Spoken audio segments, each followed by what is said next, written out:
வந்து நம்ம 8வது சம் பார்க்க போகிறோம். அதில் என்ன கொடுத்துருக்காங்கன்னா, எந்த ஒரு மிகைமுழு எண் எண்ணிற்கும் 2 பவர் n + 6 × 9 பவர் n ஆனது 7ஆல் வகுப்படும் என நிறுவுக அப்படின்னு சொல்லியிருக்காங்க. என்னதை ப்ரூவ் பண்ண சொல்லணும்னா இதை தான் நம்ம வந்து இப்போ ப்ரூவ் பண்ணணும். அந்த நம்பர் வந்து 7ஆல் வகுப்படும் அப்படின்றத நம்ம வந்து இப்போ நிறுவ போகிறோம். இப்போ வந்து நம்ம எந்த ஒரு மிகைமுழு எண் அப்படின்னு எடுத்துருக்காங்களா, அப்போ வந்து நம்ம 7 எடுத்துக்கிறோம். அப்போ வந்து 7 வந்து 7ஆல் வகுப்படும் இல்லை, அதை தான் நம்ம இப்போ வந்து எழுத போகிறோம். 7 சர்வசமம் 7 மட்டு 7. இப்போ வந்து மட்டும் 7, இதுக்கு முன்னாடி இருக்கிற நம்பரும் 7, இது ரெண்டும் ஈக்குவலாக இருக்கிறதுனால இது நம்ம வந்து வகுத்து மீதியை முன்னாடி எழுதிக்கிடுவோமா. அப்போ வந்து 7 7, அப்போ வந்து ஓரேல் 7ஆ, அப்போ வந்து மீதி நமக்கு வந்து 0 தான் கிடைக்குது. அப்போ வந்து இந்த இடத்துல நம்ம வந்து 0 தானே போடுவோம். 0 மட்டும் 7 அப்படின்னு நம்ம எடுத்துக்கிடுவோமா. இந்த சைடு முன்னாடி இருக்கிற 7 அப்படியே இருக்குது. இப்போ வந்து இதில் வந்து நம்ம ஃபஸ்ட்டு வந்து 9 பவர் என்ன கொண்டு வர போகிறோம். அப்போ வந்து 7 கூட 2 கூட்டினா நமக்கு வந்து 9 கிடச்சிருமா. அப்போ வந்து 2 சைடுமே, அதாவது இருபுறமும் 2ஐ கூட்ட. இப்போ வந்து 7 கூட 2 கூட்டினா சர்வசமம் 0, இந்த சைடு அதாவது 2 சைடுமே நம்ம வந்து 2 கூட்டுறோம். மட்டும் 7. அப்போ வந்து 7 2ஐயும் கூட்டினா நமக்கு வந்து 9 கிடச்சிருதா. சர்வசமம் இங்கே 0 கூட 2 கூட்டினா 2 தான் கிடைக்கும். 2 மட்டும் 7ன்னு கிடைக்கும். நம்ம 9 பவர் என்ன தானே கொண்டு வரணும். அப்போ வந்து 2 சைடுமே பவர் என்னன்னு போட்டுக்கிறோம். அப்போ வந்து இந்த சைடும் 9 பவர் n அப்படின்னு போடுவோம். சர்வசமம் 2 பவர் n மட்டும் 7 அப்படின்னு நமக்கு கிடைக்கும்.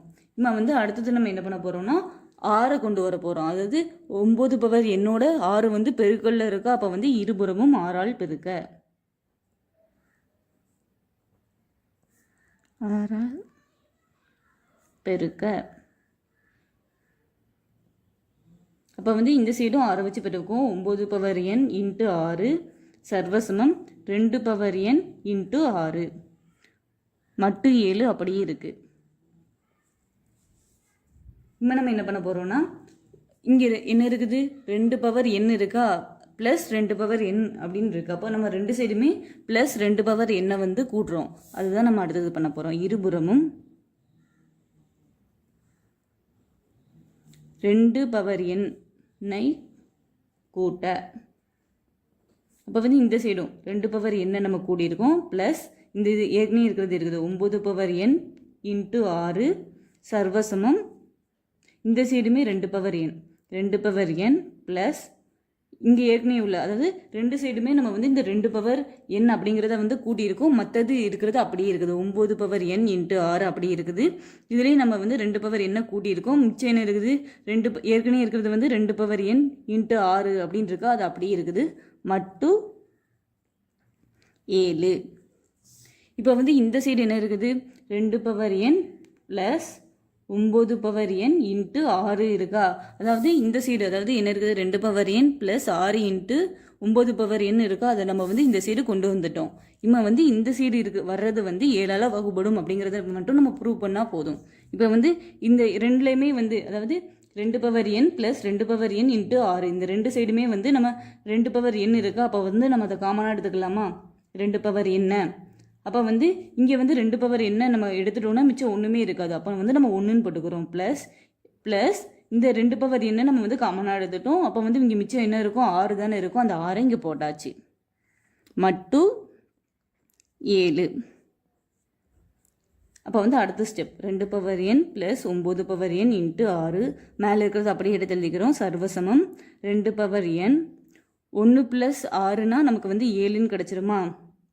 7 மட்டும் 7. நம்ம சம் ஸ்டார்டிங்லேயே பண்ணோம்.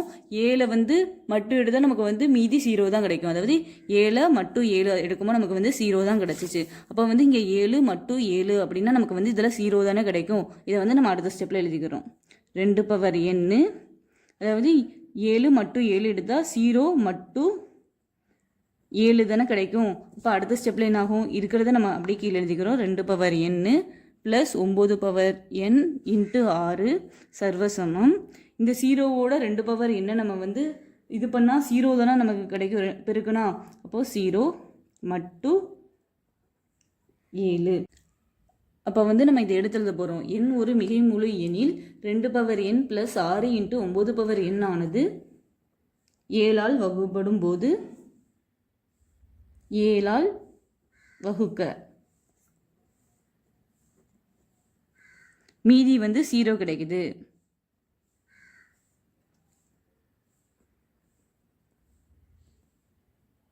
அப்போ வந்து நம்ம எதை ப்ரூவ் பண்ணிட்டோம்? 2 பவர் n + 6 × 9 பவர் n ஆனது 7ஆல் வகுப்படும்.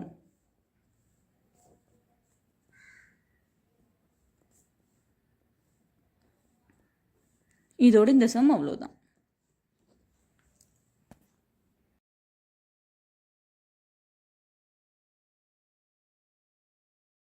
இப்போ வந்து 9வது சம் பார்க்க போகிறோம். அதில் என்ன கொடுத்துருக்காங்கன்னா 2 பவர் 81 ஐ 17ஆல் வகுக்கும் பொழுது கிடைக்கும் மீதியை காண்க அப்படின்னு கேட்டிருக்காங்க. அப்போ வந்து நம்ம ஃபஸ்ட்டு வந்து 2 பவர் 81 இது பெரிய நம்பர், இதை வந்து நம்ம கண்டுபிடிக்கிறது ரொம்ப கஷ்டம். அப்போ வந்து இது சிறுசாக எடுத்துக்கணும். அதாவது 2 பவர் 5 அப்படின்னு நம்ம எடுத்துக்கணும். 2 பவர் 5 சர்வசமம். அப்போ வந்து 2 பவர் 5னா நமக்கு என்ன எந்த வேல்யூ கிடைக்கும்? அதாவது 2 5 வாட்டி போட்டு பெருக்கணும். 2 × 2 × 2 × 2. அப்போ நமக்கு என்ன கிடைக்கும்னா 32 கிடைக்கும். அதாவது 32 மட்டு 17. அதாவது 17ஆல் வகுக்கும் பொழுது கிடைக்கும் மீதியை தானே கண்டுபிடிக்க சொல்லியிருக்காங்க. அப்போ அதனால தான் நம்ம வந்து மட்டு 17ன்னு எடுத்துக்கிறோம். இப்போ வந்து 32 வந்து நம்ம 17ஆல் வகுத்தோம்னா நமக்கு என்ன கிடைக்கும்? ஓர் 17 17. அப்போ வந்து இது 32லேருந்து 17 நம்ம வந்து மைனஸ் பண்ணால் நமக்கு என்ன கிடைக்கும்னா 15 கிடைக்கும். அப்போ வந்து அடுத்த ஸ்டெப்பில் என்ன எழுதுவோம்னா 2 பவர் 5 சர்வசமம். இதில் நமக்கு மீதி என்ன கிடச்சிச்சு? 15 கிடச்சிச்சு. அதை எழுதிக்கிறோம். 15 மட்டு 17. இப்போ வந்து நம்ம என்ன பண்ண போகிறோம்னா 2 சைடுமே 2, அதாவது ஸ்கொயரை வந்து 2ஆல் பெருக்கிறோம். அப்போ வந்து 2 பவர் 5 இந்த பவரை தான் நம்ம வந்து 2ஆல் பெருக்கிறோம். சர்வசமம். அப்போ இங்கேயும் வந்து 15, இங்கே வந்து பவரில் 1 தான் இருக்குது. அப்போ வந்து ஒரு 2 2 தானே வரும். 2 சைடுமே பவர் 2ஆல் நம்ம பெருக்கிறோம். அப்போ வந்து இங்கே 15 பவர் 2ன்னு வரும். மட்டு 17. இப்போ வந்து 2 பவர் 5 பிராக்கெட் பவர் 2 அப்படி இருக்கா. அப்போ வந்து இது ரெண்டையும் நம்ம பெருக்குவோமா? பெருக்கணும்னு நமக்கு என்ன கிடைக்கும்? 2 10. அப்போ வந்து 2 பவர் 10ன்னு கிடைக்கும். சர்வசமம் 15. 15க்கு 15 225 மட்டு 17. இப்போ வந்து 225 வந்து 17ஓட பெருசு தானே. அப்போ வந்து இதை நம்ம வகுக்க போகிறோம். 225 வந்து 17ஆல் வகுக்கிறோம். அப்போ வந்து ஃபஸ்ட்டு வந்து 2ல் 17 இருக்காது. அப்போ 22 எடுப்போம். அப்போ வந்து ஓர் 17 17 இருக்குமா? 22லேருந்து 17 நம்ம வந்து கழிச்சா நமக்கு என்ன ஆன்சர் கிடைக்கும்னா 5. அதுக்கப்புறம் இந்த 5 அப்படியே இறக்குவோமா? அப்போ வந்து 55க்குள்ளே எத்தனை வாட்டி 17 இருக்கும்? 3 17 வந்து 51. அப்போ 55லேருந்து 51 கழிச்சா மிச்சம் 4 கிடைக்கும். நம்ம அடுத்த ஸ்டெப்பில் என்ன பண்ணுவோம்? இந்த 2 பவர் 10 அப்படியே எழுதுவோம். சர்வசமம். இப்போ வந்து 225 வந்து 17ஆல் நம்ம வந்து வகுக்கும்போது நமக்கு கிடைச்ச மீதி வந்து 4. அப்போ வந்து இந்த 4 தான் நம்ம இதுக்கு முன்னாடி போடுவோம். 4 மட்டு 17 அப்படின்னு போடுவோம். இப்போ வந்து அடுத்த ஸ்டெப்பில் என்ன பண்ண போகிறோம்னா இந்த 2 பவர் 10 இதை வந்து நம்ம 4ஆல் பெருக்க போகிறோம். அப்போ வந்து 2 பவர் 10 இந்த பவரை 4ஆல் பெருக்க போகிறோம். சர்வசமம். அப்போ இங்கே 4க்கு பவர் 1 தான் இருக்குது. அப்போ 1 4ஆல் பெருக்குனா ஒரு நாள் 4. அப்போ வந்து 4 பவர் 4ன்னு தான் வரும். மட்டு 17. இப்போ வந்து இங்கே வந்து 4 பவர் 4. அப்போ வந்து 4 வந்து 4 வாட்டி போடணும். போட்டு பெருக்குனா நமக்கு வந்து என்ன ஆன்சர் கிடைக்கும்னா 256. இப்போ வந்து அடுத்த ஸ்டெப்பில் நம்ம என்ன பண்ண போகிறோம்னா 2 இங்கே வந்து பவரில் தானே இருக்குது. அப்போ இது ரெண்டையும் பெருக்கிக்கலாம். அப்போ வந்து 40 சர்வசமம். இங்கே வந்து 4 வந்து 4 வாட்டி போடாமல் நமக்கு என்ன ஆன்சர் கிடச்சிச்சு? 256 கிடச்சிச்சு. அதை எழுதிக்கிறோம். 256 மட்டு 17. இப்போ வந்து 256 வந்து 17ஓட பெருசு தானே. அப்போ வந்து 17 வகுக்கும். அப்போ வந்து 25ல் எத்தனை வாட்டி ஒரு வாட்டி தான் 17 இருக்கும். ஓர் 17 17. 25லேருந்து 17 கழிச்சா நமக்கு என்ன கிடைக்கும்னா 8 கிடைக்கும். அடுத்த 6 நம்ம அப்படியே கீழே இறக்கிடுதோம். இப்போ வந்து 86ல் எத்தனை வாட்டி 17 இருக்குது அப்படின்னு பார்க்கணும். 5 17 வந்து 85ன்னு கிடச்சிரும். அப்போ வந்து 86லேருந்து 85 கழிச்சா நமக்கு வந்து மீதி 1 தான் கிடைக்குது. அடுத்த ஸ்டெப்பில் என்ன பண்ண போகிறோம்னா இந்த 2 பவர் 40 அப்படி இருக்குது. சர்வசமம் 256 வந்து மட்டும் 17, அதாவது 17ஆல் வகுக்கும் பொழுது நமக்கு கிடைச்ச மீதி வந்து 1.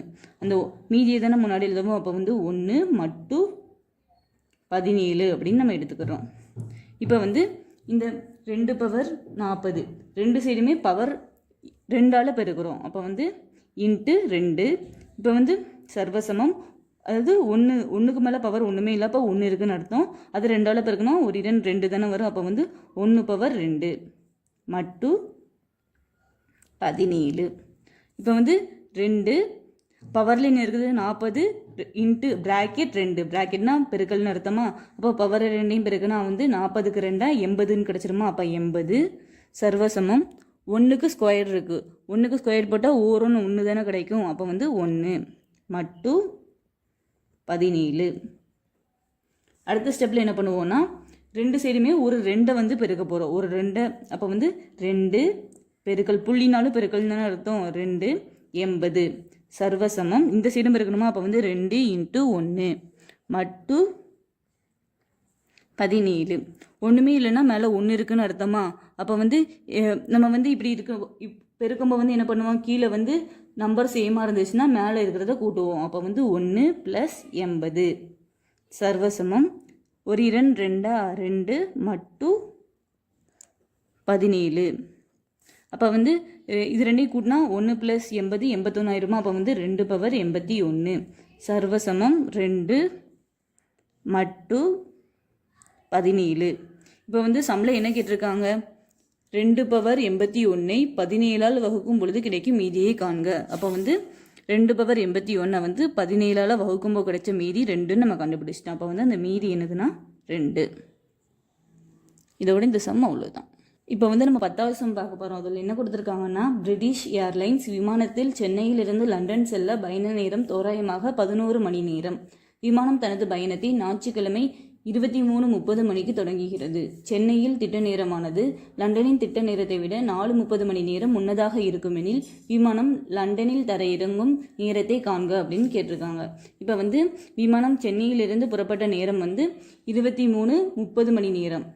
லண்டனில் செல்ல பயண நேரம் எவ்வளோ தோராயமாக ஆகும்னா 11 மணி நேரம் அப்படின்னு சொல்லி கொடுத்துருக்காங்க. அப்போ வந்து லண்டனில் சேரும் நேரத்தை நம்ம வந்து இப்போ கண்டுபிடிக்க போகிறோம்.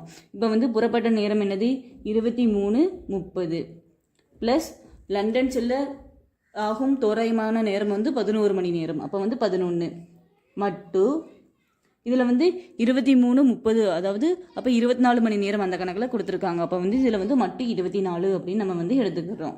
இப்போ வந்து இது ரெண்டையும் கூட்டினா நமக்கு என்ன கிடைக்கும், அதாவது 23.30 11.00.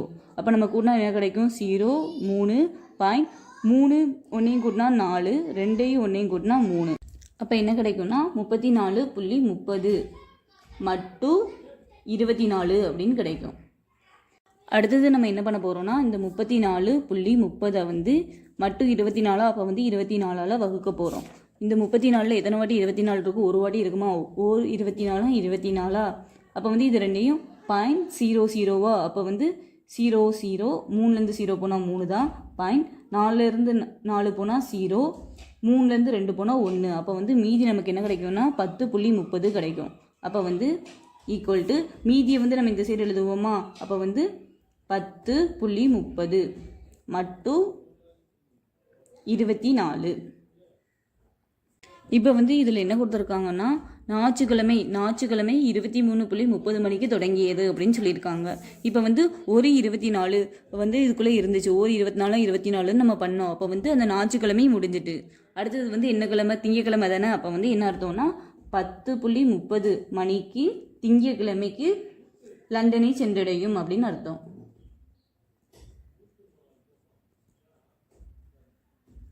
அடுத்தது சம்மில் என்ன கொடுத்துருக்காங்கன்னா, சென்னையின் திட்ட நேரமானது லண்டனின் திட்ட நேரத்தை விட 4.30 மணி நேரம் முன்னதாக இருக்கும் அப்படின்னு சொல்லியிருக்காங்க. அப்போ நம்ம வந்து என்ன எடுத்து எழுதியிருக்கோம்னா, சென்னையின் திட்ட நேரம் ஈக்குவல் டு 4.30 மணி நேரம் முன்னதாக இருக்குதா லண்டனோட திட்ட நேரத்தை விட, அதான் நம்ம வந்து ப்ளஸ் 4.30 மணி ப்ளஸ் லண்டனின் திட்ட நேரம் அப்படின்னு எழுதியிருக்கோம். அப்போ வந்து சென்னையின் திட்ட நேரத்தை படி எத்தனை மணிக்கு இறங்கியிருக்கு, 10.30 மணிக்கு இறங்கியிருக்கு.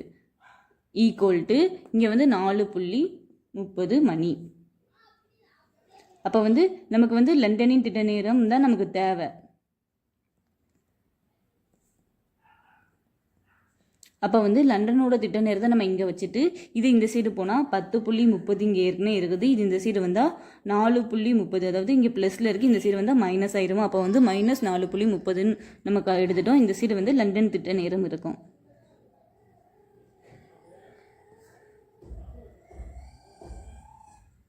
அப்போ வந்து 10:30 4:30 கழிக்கணும். அதாவது 10:30 - 4:30. இது ரெண்டையும் கழிச்சா 0, 3 கழிச்சா 0. 10 4 கழிச்சா 6. அப்போ வந்து 6 மணி திங்கட்கிழமை. விமானம் லண்டனில் தரையிறங்கும் நேரத்தை காண்கன்னு கேட்டிருக்காங்க. அப்போ வந்து நம்ம லண்டனோட திட்ட நேரத்தில் கண்டுபிடிச்சிருக்கோம். அதாவது லண்டனின் திட்ட நேரத்தின்படி 6 மணி நேரம் திங்கட்கிழமை வந்து விமானம் வந்து தரையிறங்கும் லண்டனில். அதோட இந்த சம் அவ்வளோதான். இப்போ வந்து நம்ம 10வது சம் பார்க்க போகிறோம். அதில் என்ன கொடுத்துருக்காங்கன்னா, பிரிட்டிஷ் ஏர்லைன்ஸ் விமானத்தில் சென்னையிலிருந்து லண்டன் செல்ல பயண நேரம் தோராயமாக 11 மணி நேரம்.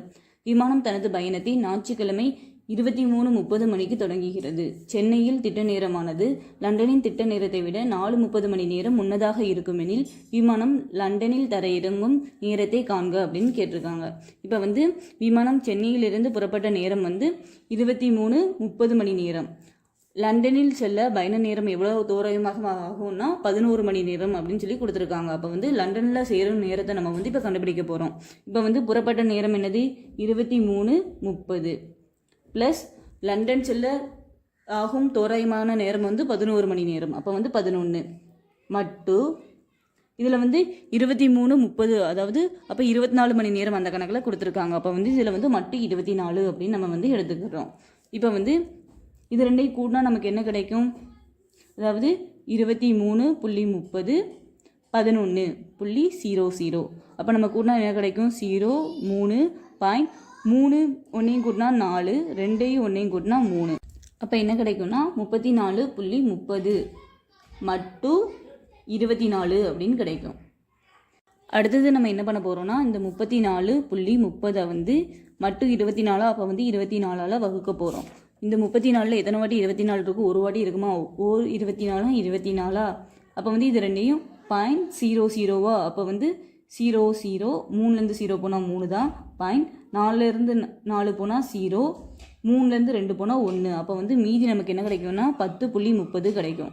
அப்போ வந்து ஈக்குவல் டு மீதியை வந்து நம்ம இந்த சைடு எழுதுவோமா? அப்போ வந்து 10:30 மட்டும் 24.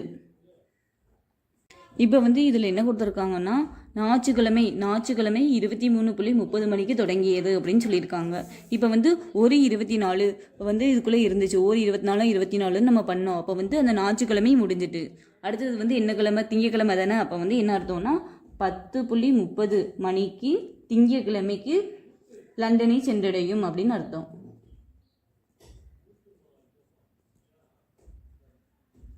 அடுத்தது சம்பளம் என்ன கொடுத்துருக்காங்கன்னா, சென்னையின் திட்ட நேரமானது லண்டனின் திட்ட நேரத்தை விட 4:30 மணி நேரம் முன்னதாக இருக்கும் அப்படின்னு சொல்லியிருக்காங்க. அப்போ நம்ம வந்து என்ன எடுத்து எழுதியிருக்கோம்னா, சென்னையின் திட்ட நேரம் ஈக்குவல் டு 4:30 மணி நேரம் முன்னதாக இருக்குதா லண்டனோட திட்ட நேரத்தை விட, அதான் நம்ம வந்து ப்ளஸ் 4:30 மணி ப்ளஸ் லண்டனின் திட்ட நேரம் அப்படின்னு எழுதியிருக்கோம். அப்போ வந்து சென்னையின் திட்ட நேரத்தைப்படி எத்தனை மணிக்கு இறங்கியிருக்கு?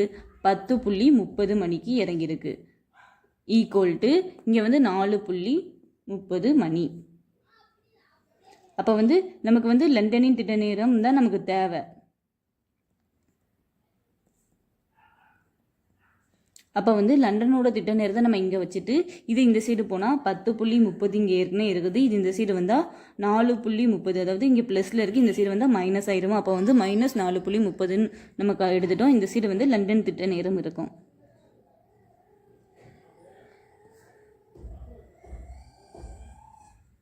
அப்போ வந்து 10:30 4:30 கழிக்கணும். அதாவது 10:30 - 4:30.